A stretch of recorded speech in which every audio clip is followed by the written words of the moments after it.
Roll Tide, everybody, and happy Monday, wherever you might be watching today.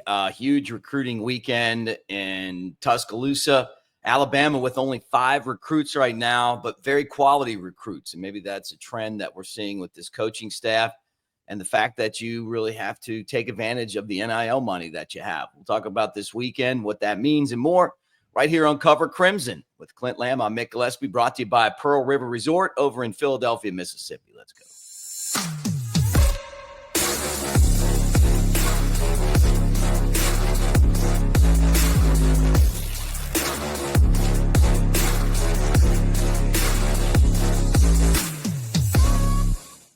All right, Clint, good to see you on this Monday. Bama with some pretty big guests in town over the weekend and trying to add to their recruiting class. 5 really quality players, but people are a little alarmed. Only 5. We thought maybe this weekend might add to the list. We didn't, but maybe we will eventually. Yeah, I have seen where some people are alarmed. I don't see why. Like, I feel like we do this every year where it's like they're trending with a lot of guys right now. They got really good players already committed. They have the number 8 class, 5 commitments, all ranked 4-star players, three of them being top 100 recruits. And you've got them in really good position with multiple 5-stars. Obviously, they had a really good recruiting weekend, 13 visitors. Some really high-profile players, a lot of top 100 guys. And, I mean, we see this every year where it's like they don't have a ton of commitments. Granted, we're starting to get into early June. So you would expect things to start popping off a little bit. Like, this isn't April anymore. This isn't even really May. It's June. So this is about the time where you start seeing some action and some movement. And then you'll continue to kind of see it over the next several weeks. And then, not a lot will go on in July, probably, maybe some, but then, you'll kind of have a much better feel for your high school class after the month of June, or at least, kind of where it's trending. You'll still be adding guys and things like that. But, I think Alabama's in really good shape. I like how they're laying out the board. I was kind of looking at it and putting together kind of a big board for them and just all the different guys they're going after. And it's a lot to keep up with. For a team guy like me, I know every inch of the current roster. I could tell you heights, weights, classes, what they do well, what they don't do well. Like, there are people who can do this for the recruiting side of things. And that's what I'm working on now. I used to be really into recruiting and I still am, but I'm more so, it's like once they get a commitment, I really dive in and, find out what that player's about. But I watched some tape of some guys and we're going to be talking about them a little bit. But it was a successful weekend for Alabama with a lot of high profile guys. Yeah. Jet Washington, a 5-star out of Las Vegas. Bishop Gorman. Yeah, that sounds familiar, right? He's a safety. A name that I'm excited about, and I've been kind of tracking this guy from the beginning, is Booby Feaster. I just think we need one of those guys, although he just sounds like somebody that would be at LSU for some reason. Like when's the last time we had a Booby on our team? Yeah, great wide receiver though. Yeah, and they also hosted Kenny Darby, another receiver who is committed to LSU. But every time I see Kenny Darby, I don't know about you, but my mind just immediately goes to Kenneth Darby. Yeah. So it's one like of those. Yeah, and he was pretty darn good. But just, Nolan Wilson is one who I think Alabama's in really good shape for, a top 100 defensive lineman out of Mississippi. And just, we'll be talking about him more pretty soon. Titan Davis is another 4-star defensive lineman. Some people thought he was even maybe on commitment watch this weekend. Watched his tape and I loved it. I even, grabbed some clips, some of my favorite clips from his highlights, and put them together and posted them on Twitter just because I think he's a phenomenal player, ranked, I think, just outside the top 100. Right. But I think he's one of those guys where it's like, don't really care. I think he's a really good player, probably should be rated a little bit higher. Now, granted, once again, I always say this, I can only say that so much because I'm not the one that's watching every single prospect. So right. If I'd seen everybody, if I'd seen every defensive lineman, I could tell you, okay, this is where I would have him. But I haven't. So that would be unfair for me to say, oh, he should be ranked higher or whatever. But I do think based off of previous guys. I mean, he feels like a player who would be somewhere in like the 80s or something. But yeah, across the board, like offensive line, they continue to tackle that. Malachi Lee being from Hawaii, really like his game. Big offensive tackle, good movement. We'll be talking about him as well. You thought it was pretty cool that him being on his official visit this weekend, you know, the Tungavaloas were in town and they actually hosted him a little bit, went out with his family. They're from Hawaii as well. A lot of connection, you know, making him kind of feel at home. I thought that was really cool. But just overall, man, I like how this group is shaping up. I'll tell you this, you know, having lived in Hawaii for a little while, very close-knit community. And the fact that Alabama football used to play on the radio out there when Tua was the quarterback, I don't know if it still does, but they had an Alabama affiliate in Hawaii.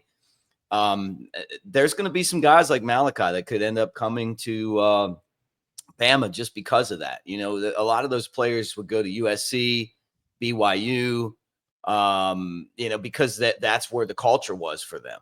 Washington will get a lot of these guys, but Tua coming to Alabama ought to open the door for more guys from Hawaii. And there's some really big guys with like maybe some Samoan roots, you know, and rugby's a big sport in Hawaii because of because there's so many Samoans and then they love rugby and they're really fun. I mean, I played rugby with a lot of those guys.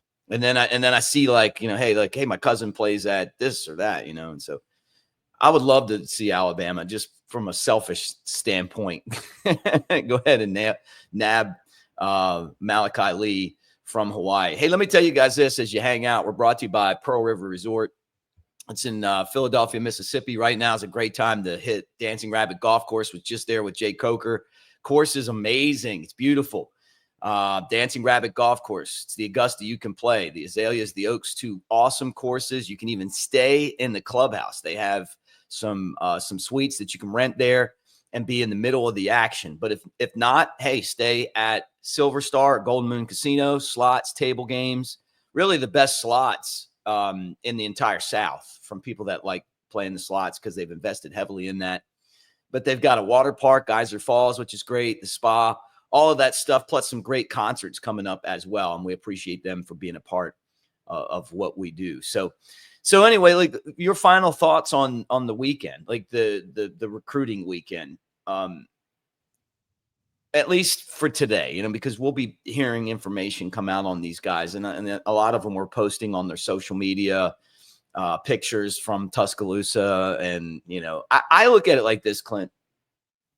You know, it used to be one of those deals where a lot of it had to do with what you offered the player, you know, like the facilities and the coaching and all that. I keep getting told in some ways it's still about what you offered the player. It's just right. Now. Except it's money, right? So, I mean, I don't even, maybe that's why they're only going for like elite guys right now, because they're spending their money on players that they feel like are going to be difference makers. And then maybe you fill in the class after that with what's left, right? I mean, do you kind of feel like that could be it?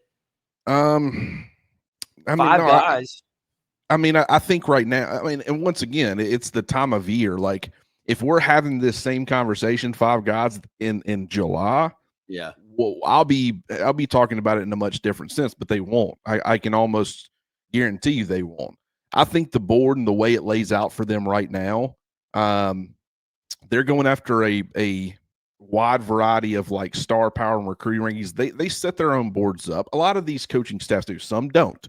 Some rely a lot on recruiting rankings to kind of give them an idea or a direction to go. Sometimes that's because they don't have the recruiting resources to kind of know where to go. But you know, when you really look, like they brought in Jet Tamala, you know, the Iowa State quarterback commitment, ranked just outside the top 200 prospects. Quarterback, I think 14. I know On3's a lot higher on him, has him closer to the top 100, and right. he's a top 10 quarterback, but like he's an Iowa State commitment. They have gone after some guys, but you know, you got Keelan Russell, who is the phenom that everybody's talking about and buzzing about. Like typically it's tough to stack elite quarterbacks in multiple classes, but the ones that they're going after, they have skill sets that you like. I think they would fit well in a Kalen DeBoer offense, but they're being more choosy there. They're not just going after guys to go after guys. Like, they got to fit the system.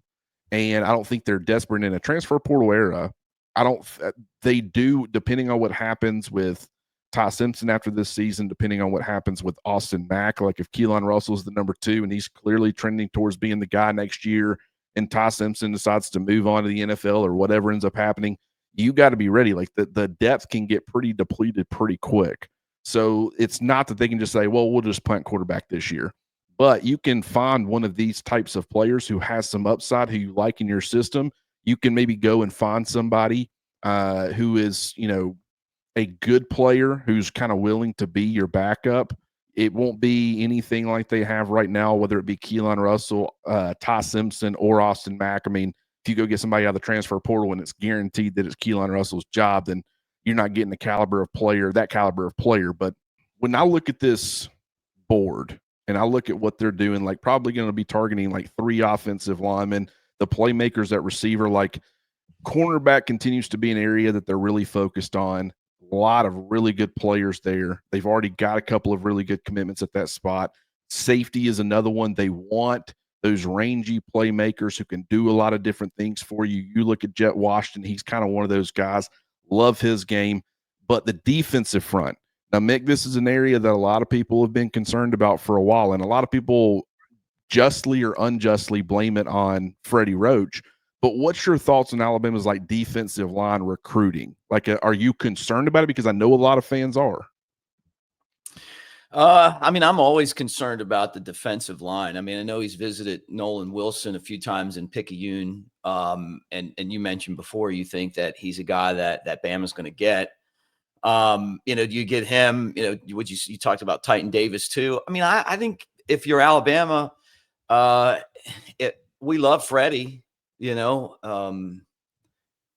I guess you just got to see kind of how it pans out, because if you feel like he can't recruit as much as we love him, you got to get somebody that can recruit, right? But he was doing fine when Nick Saban was there. So is that it? What's the issue here? Is it him? What about Kane Womack? Or the players not feeling Kane? I don't know. I mean,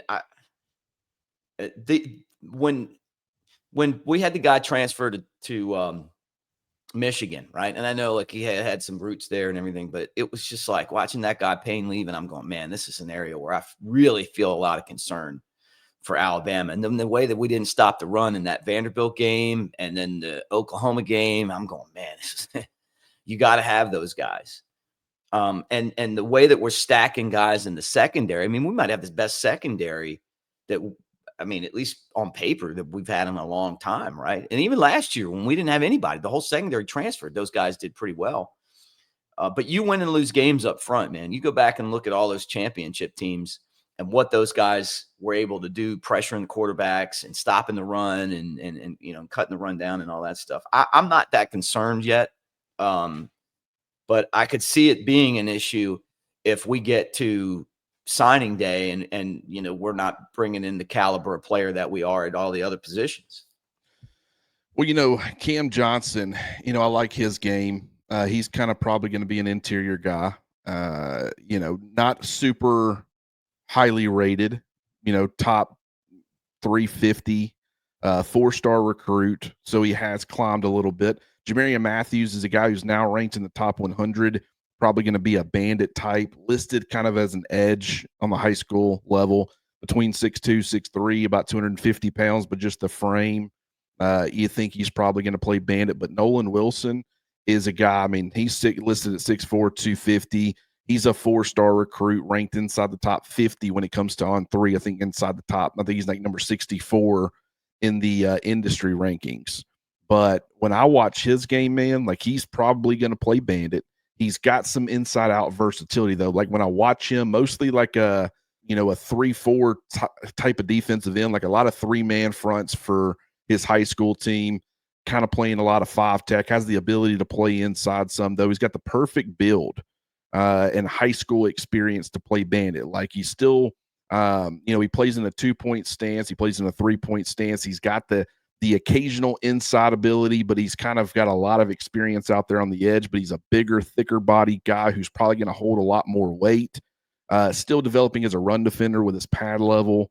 But, I just think he's one of the most naturally gifted bandit types in this class that I've seen so far. I mean, and which is limited once again, but just I think he's got a lot of upside as a pass rusher. What can win with quickness, can win with power. He's got a relentless motor. But like that's a guy, it's like, okay, the bandit position, it's a defensive line position. But a lot of people, when they think of that, they don't think of what we're talking about, which is more interior defensive lineman. That's kind of where the concern has been. Like Jonathan Allen was kind of one of those inside out types, but he was my favorite, by the way. My favorite. Love Jonathan. Oh yeah.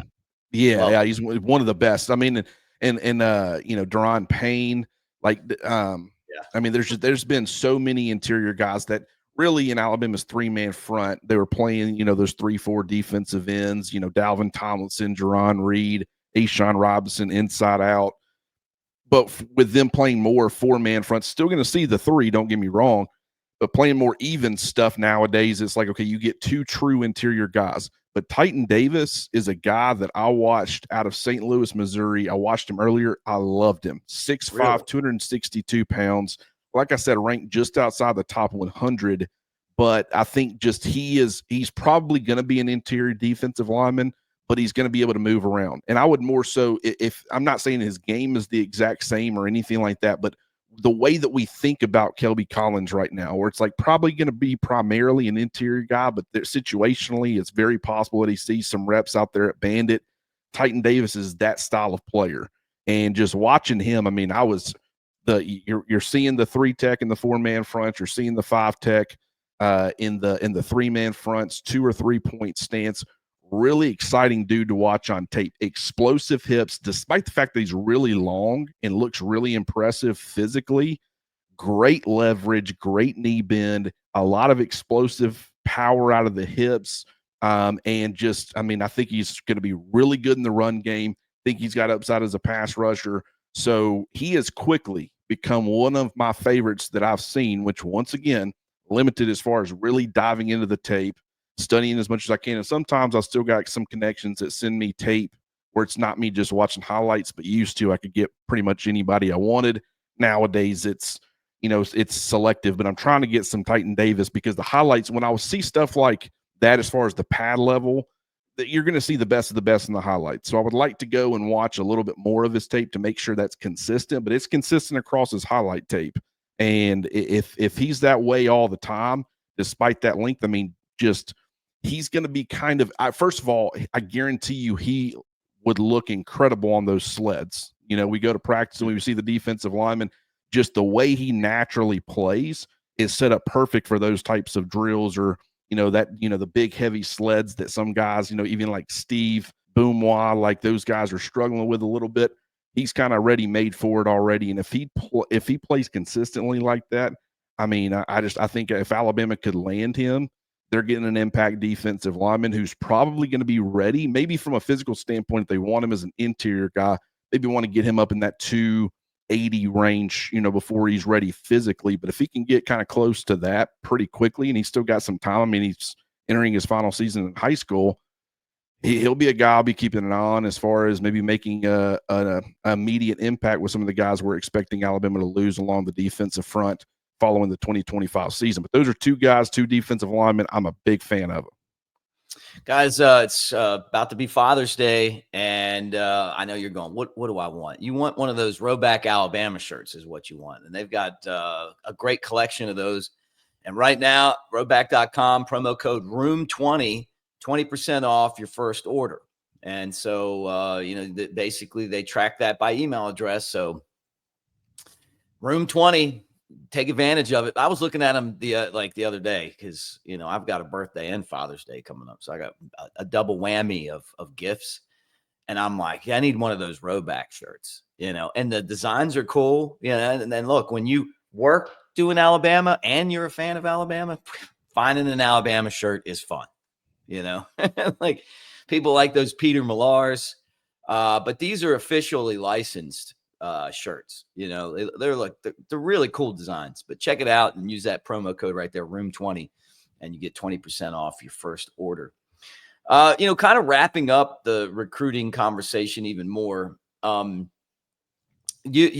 I love it when you kind of break down guys like you did. Is there anybody else that you wanted to get into before we kind of move on? Well, and this is something that I'm going to be doing more of. Like at this point, it's like the month of June, not a whole lot going on from the team side. We'll still be doing some stuff, but really I'm just saying, okay, let's start diving into some of the tape of some of these guys.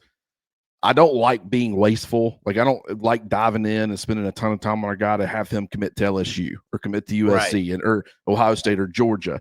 But I'm like, hey, it would be nice to kind of go ahead and get kind of a leg up on some of this stuff. And so I have been watching some players throughout this entire week. Going to be touching on some of them. Like this isn't the only recruiting weekend kind of recap that we're going to be touching on a little bit. We're going to be touching on a lot of these guys, and just as more information comes out, we'll cover it. And then you got the next wave of guys who are going to be coming in. We'll be doing the same thing as far as we'll actually be previewing at this time, but also reacting. But Booby Feaster is one that just kind of, I always have notes on these guys. I always got kind of, some quick, easy thoughts for him. He would, first of all, thought it was great. He got to hang out with Ryan Williams and Keelan Russell. Like, he's a guy who has a lot of that explosive ability. He's got a ton of speed, can, inside out, but mostly perimeter guy on the high school level, at least from what I've seen. Good yak ability, yards after contact, or yards after catch, excuse me. It's yards after contact for running backs. And what I also love about a guy like this is like he's a little over 6 foot, weighs about 185 pounds, but he has got a willingness as a blocker. Like, and just seeing that on tape, taking pride in that element of your game when you've got a lot of the elite traits, that's going to translate for me, because good blocking is going to help in like a Kalen DeBoer offense. All the screens and everything that you're going to see from this offense, the variety of things that throw at you, when you've got a guy who's not a liability in that area, I'm sure he won't do it with the same ease on the college level as he does in the high school level, because him being 185 pounds, even if he continues to get bigger and stronger, still not going to give him the physical edge that it probably does in the high school level. But playing out there in Texas, he's playing against some good players, but he talked a lot about accountability, and he likes how like the players in the locker room, like the closeness of Alabama's locker room, the tight knit, family element that they have, like him bringing up accountability and like closeness. That seems like a guy that you want, as far as like he's going to be a fit culturally. So that's a guy that I really like. There's going to be a lot more, so definitely stay tuned. Yeah, it's exciting. I mean, just because of the talent, that you bring in, and then the personalities, but also using guys like Ryan Williams to help recruit. I love to see Bama get Booby. What about KJ Ford? Talking about a guy that's got a teammate on the team already. Bama's done well in Duncanville, Texas. Do you think that helps at all? I mean, you got your star player, your up and coming quarterback that went to high school, same place. Can he help recruit there? And do you think that Bama would seriously want Ford? Yeah, Wolf is interesting, like the Wolf position, because it kind of like they're looking at a lot of guys. I mean, Tank Jones is one that we're all super high on. Yeah. Kamari Brooks is a guy who, very talented player. Xavier Griffin, which I think, off ball, on ball, kind of Jahad Campbell in that sense, where, coming out of high school, it's like, where's this guy going to end up? A lot of people thought edge. Some people thought off ball.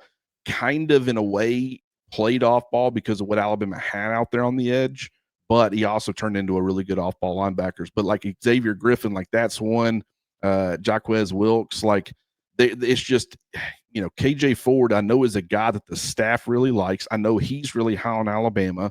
It's just a matter of, okay, how do they finish with some of these other guys? How many are they willing to take? That I don't, really know. But I mean, he's a really good player, and the familiarity, being from Duncanville, I'm sure that certainly helps. But I'm excited to see what they do, because that Wolf position, we talk about, okay, they need to get better as far as the pass rush. They've got guys who can get after the quarterback on the roster.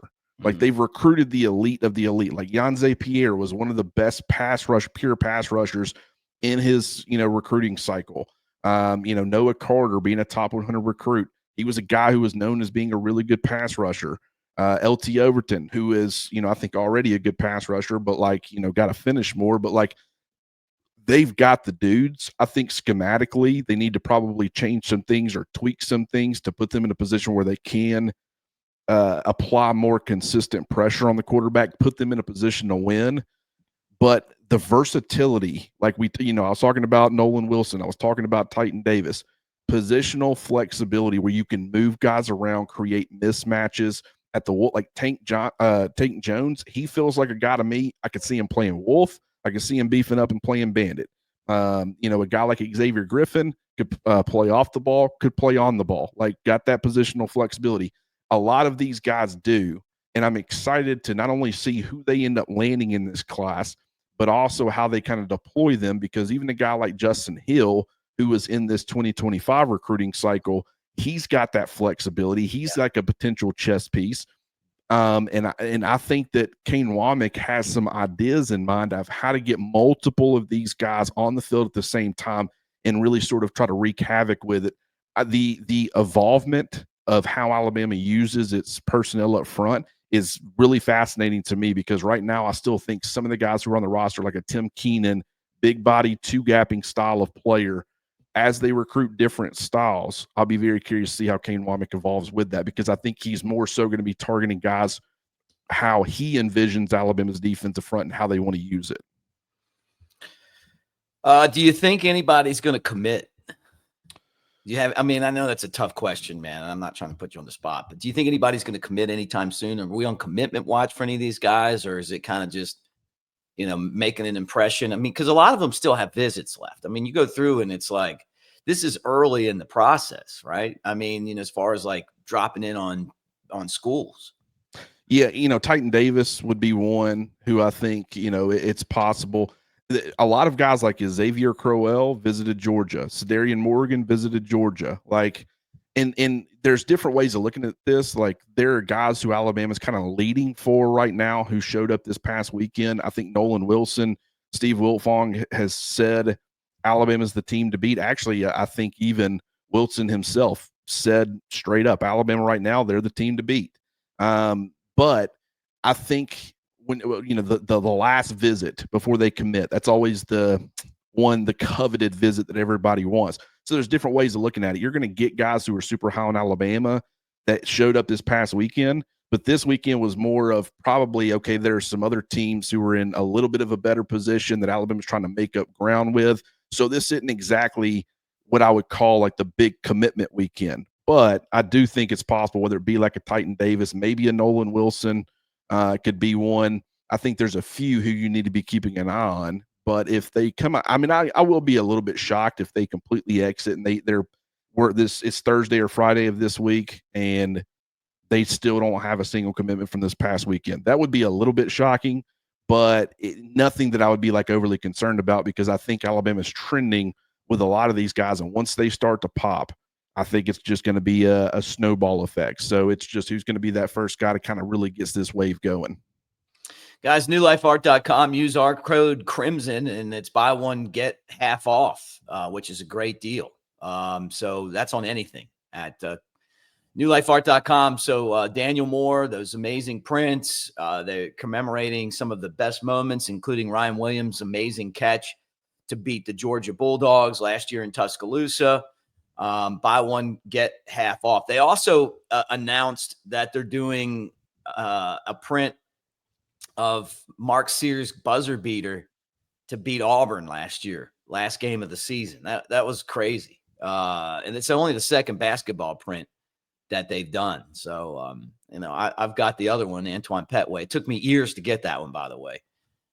Thanks to the late, great Big Sexy Elmo for hooking it up. But anyway, guys, take advantage of it. Whether it's some of those great moments, the championships, they've got mugs, calendars, all of that stuff at newlifeart.com. And our code is Crimson. Buy one, get half off. All right. Let me ask you this, Clint. if you were a person that wanted to listen to the show but not watch it, how would you do that? Definitely available in podcast form, both on Apple Podcasts, Spotify, really wherever you listen. And we go and we check.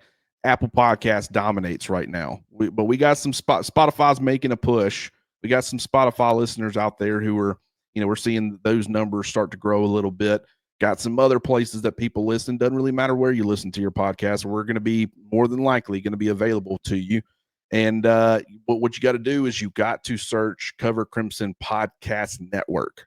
That podcast network is very important. That's going to be everything. It's going to be the most updated. I don't even know if that's still that old channel still exists, and that was just Cover Crimson. This has got everything. Elephant in the Room, Bam and Bourbon, you and I doing the Cover Crimson daily type of stuff. All of that's going to be available over there. Really starting to see traffic pick up. But we need y'all's help to continue to do that. We've got to grow that side of it. That's a very important element of what we're trying to do. We have some plans. We love all the participation on YouTube. We love everybody who is involved when we go live. When we do premieres that aren't, and some people I think get confused. They think we're live when we're not. Sometimes it's a premiere where it'll allow other people to jump in, join the chat live, kind of becomes a little bit more interactive with the listeners or the subscribers. Sometimes I jump in there as well, but I'll be, obviously I'm, watching myself when I do that, which I never like to do. But definitely get over and download, follow, subscribe, whatever you want to call it, on Spotify and or Apple Podcasts, Cover Crimson Podcast Network. All right, guys. And we're brought to you again by Pearl River Resort, Philadelphia, Mississippi. They make the channel possible. They make the show possible. And I know some of you guys are going, hey, where am I going to take the guys for this bachelor party or for that getaway weekend? Maybe your poker club wants to go play at a legit casino. You can do that. Hour and a half from Tuscaloosa, 2 and change from Birmingham. Really not far from anywhere in the state. But they got everything you need at Pearl River Resort. Table games like poker and blackjack, slots, roulette, all of that stuff going, but also an amazing golf course and Dancing Rabbit. They got the Timeout Sports Lounge, which is a Vegas-style sports book. We just did the show there last week, but you can bet on, anything that's going on in the world really these days and watch it too while you're there. But the water park's open, spa's ready, concert series cranked up. So all that at Pearl River Resort. Thanks for hanging out with us. We'll do it again tomorrow, guys, and we'll see what happens with these recruits. And if something breaks, just hit the bell so we'll be live. If Bama gets a big commitment, we'll jump on here and talk about it immediately. Roll Tide, everybody.